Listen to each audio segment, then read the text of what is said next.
Fala galera, estamos aqui com mais uma aula e hoje a gente vai falar sobre duas forças fundamentais no estudo da dinâmica, né? Que é aquela parte da mecânica que já estuda forças e tal, vai explicar as causas dos movimentos. E hoje a gente vai falar sobre duas forças muito importantes, que é a força normal e a força de tração em uma corda, em um fio.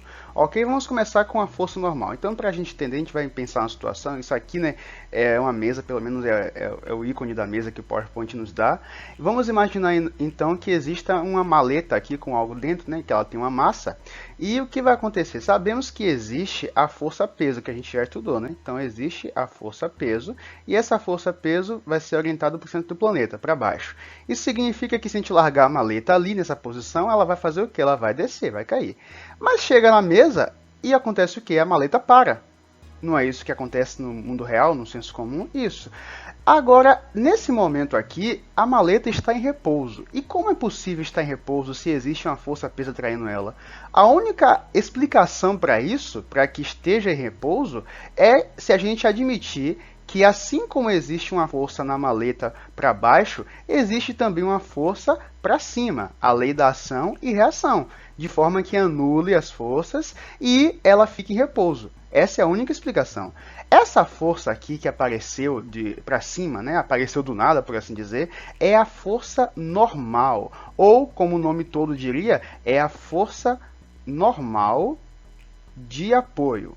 Ou seja, já vai aprendendo aí. Ela só existe quando acontece um contato, um apoio entre um corpo e uma superfície. Então vamos lá. Aqui a gente tem essa força que é o módulo da força-peso e agora apareceu uma força normal que equilibrou essa força e por isso que a maleta não atravessa a mesa, não quebra tudo e não vai para o centro da Terra, porque a força normal equilibrou ela. Então vamos entender que a força normal vai acontecer toda vez que a gente deixar, por exemplo, algo sobre a superfície. A força normal vai aparecer ali para mostrar que ela existe e ela está impedindo aquele corpo de atravessar aquela superfície. Essa é a função da força normal. E quando ela estiver assim em repouso, né, significa o quê? Quando estiver assim em repouso numa situação dessa, a gente pode dizer que nesse caso a força normal, o módulo dela, é igual ao módulo da força peso. Aí então você me diz, professor, eu entendi, então isso quer dizer que a força normal e a força peso é um par ação-reação. Será que a força normal e a peso são um par ação-reação? Vou explicar rapidinho, ó. Não, não é. Explicado? Muito bem. Em primeiro lugar, porque a gente tem que entender que par ação e ação, como a gente viu na nossa última aula, existem vários critérios para a gente determinar isso. Em primeiro lugar, a gente tem que entender uma coisa, que a reação da força-peso não é normal, é o peso da Terra, que assim como a Terra atrai a maleta também atrai a Terra. Vamos lembrar disso. Então isso aí já foi o par ação-reação. E outra coisa é porque, observe só, deixa eu colocar aqui do jeito melhor, deixa eu apagar aqui essa normal, e vamos colocar de um jeito mais preciso. Eu vou escrever aqui de preto. Ó. Veja só, a força-peso age na maleta. Então, vou colocar aqui de preto P. E a força normal está agindo também na maleta, que está empurrando, está anulando, por isso que ela está em repouso. Então, força, ação e reação não acontece no mesmo corpo. Então, isso aqui não pode ser um par ação-reação. E outras explicações básicas é porque, na verdade, a força normal e a força peso, por assim dizer, elas não são dependentes. Por exemplo, a situação aqui de um cara empurrando uma caixa contra uma parede. A força peso da caixa está aqui, para essa direção, né? E ele está aplicando uma força F aqui na parede, e agora a normal aparece aqui, reagindo à força F. Então a normal nem ligou para a força peso.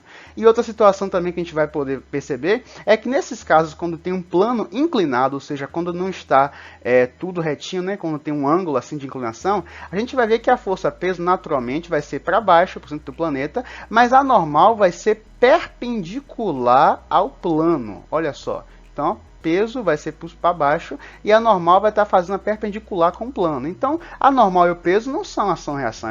A normal está só servindo a um propósito que a maioria das vezes que a gente está deixando algo no chão, a gente vai usar o módulo da força-peso, olha só. Mas não quer dizer que a peso em si, a normal, sejam ação e reação. Ok? Vamos falar agora sobre tração. Cordas, quando elas estão assim jogadas ao canto, a gente nem liga para ela muito na física, mas quando ela está toda esticadinha, a gente vai ver que ela é muito importante. Quando ela está tensionada, toda esticada assim, ó, a gente chama de que a corda está, a gente diz que a corda está tensionada, ok? Então o que é que acontece? Por que é importante? Imagine então que o carro A aqui esteja tentando fazer uma força para ir para a direita, ok? Vamos colocar aqui a força de A. Então o carro B agora ele não concorda e está querendo ir para a esquerda, ok? A força de B. Só que eles estão parados. Então como é que você explicaria isso? Por que é que ninguém está indo para lado nenhum? Obviamente a corda tem algo a ver com isso, né? Mas fisicamente como é que você explica? O único motivo para o carro B, por exemplo, estar parado, se ele está fazendo a força para a esquerda, é porque deve existir uma força, né, para a direita, para poder anular a situação dele ali. A mesma coisa o carro A. O único motivo dele estar parado é se existir uma força oposta à força que ele está fazendo. E de onde é que saiu essa força? Será que saiu do nada?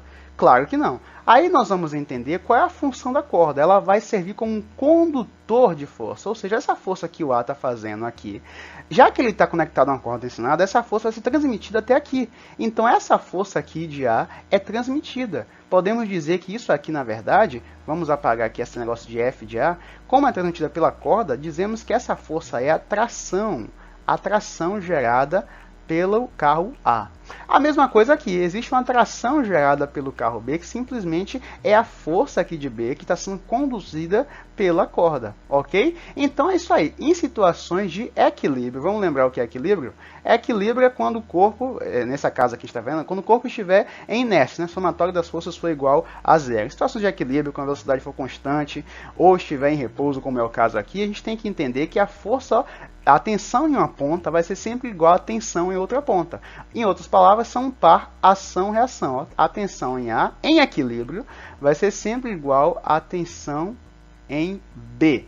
Ok? É um par ação-reação. Então, uma situação como essa, por exemplo, que nós temos o carro A e o carro B agora estão puxando um ao outro, um jeito de a gente entender é simplesmente imaginar o seguinte, é a mesma coisa de dizer que o carro A está empurrando o carro B diretamente. Então, aqui, ó, a corda só serve para transmitir a força. A força que o carro A faz ali para essa direção vai ser transmitida pela corda e o B vai sentir o puxão ali, por meio da corda. Estão entendendo? Ok, gente? Então a corda, quando a gente for estudar, vai ser sempre inextensível, quer dizer, ela não estica, não é uma corda elástica, e a massa desprezível. A gente não vai ficar se preocupando com a massa da corda nesses cálculos, né? Isso é muito bom. E agora, o último caso para a gente poder analisar é a situação de ação e reação, que a corda vai mostrar como ela funciona como um condutor, né? Então essa parte azulzinha que eu estou pintando aqui é o teto, tá? Imagine um sujeito pendurado numa corda que está querendo subir até o teto. O que é que ele faria com a mão? Ele obviamente vai fazer uma força. E essa força vai ser o quê? Uma força para baixo, né? Então vamos colocar aqui a força F1 que ele está fazendo aqui. Então essa força vai ser conduzida pela corda até o teto. E o teto vai sentir uma força lá em cima, uma força F1, que foi justamente a tração. A tração 1 que é causada. Mas o que acontece? O teto vai cair quando a força que ele fizer? Não. Então a lógica vai ser que a reação do teto, já que ele puxou, o teto também puxa ele, né? Então o teto vai gerar uma reação no sujeito aqui, por meio da condução da força, olha só.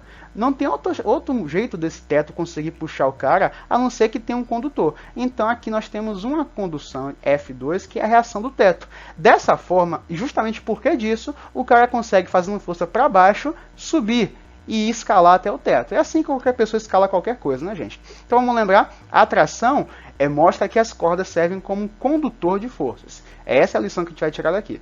Ok, gente? Nossa aula foi essa hoje. Espero que tenham gostado. Não deixe de curtir e seguir o canal para mais vídeos. Até a próxima. Tchau, tchau.